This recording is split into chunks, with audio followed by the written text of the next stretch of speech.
Hi, வணக்கம். சென்னையிலேருந்து ஒரு பார்சல் வந்திருக்கு. இதை பார்த்தா தெரியும், வெட் கிரைண்டர் தான் ஆர்டர் பண்ணியிருந்தோம். சென்னை பாண்டி பஜாரில் ஜி மார்க்னு ஒரு கடை இருக்குது, அங்கே தான் ஆர்டர் பண்ணியிருந்தோம். ஸோ அவங்களே வந்து கொரியர் சார்ஜஸ் எல்லாம் நம்ம பே பண்ணால் அவங்க அனுப்பிடுவாங்க. ஸ்வீடனில் வெட் கிரைண்டர் கிடைக்காது ஷாப்லலாம். ஸ்வீடனில் கிரைண்டர் வாங்குறதுக்கு அமேசான் மட்டும்தான் ஒரே ஆப்ஷன். ஆனால் எனக்கு பயங்கரமான ஒரு பேட் எக்ஸ்பீரியன்ஸ் இருக்குது. செல்லர் எந்த மாதிரி செல்லர்னு பார்த்து நீங்கள் ஆர்டர் ப்ளேஸ் பண்ணி டெலிவர் ஆகிடுச்சுன்னா ஓகே. எனக்கு டெலிவர் ஆகலை, டெலிவர்டுன்னு மெசேஜ் வந்துருச்சு. ஆனால் யாருமே பதில் சொல்லலை ஒழுங்காக.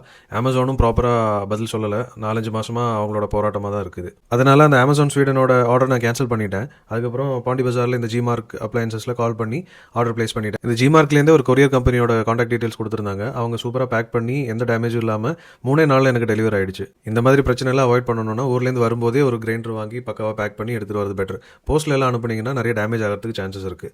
ஸோ கையில் எடுத்துகிட்டு வரது தான் பெட்டர். அமேசான் ஸ்வீடனில் ஆர்டர் ப்ளேஸ் பண்ணுறீங்கன்னா செல்லரை பற்றி 1-2 வாட்டி விசாரிச்சதுக்கப்புறம் மட்டும் பண்ணுங்கள். நல்ல ரிவ்யூ எல்லாம் பார்த்ததுக்கப்புறம் ஆர்டர் ப்ளேஸ் பண்ணுங்கள்.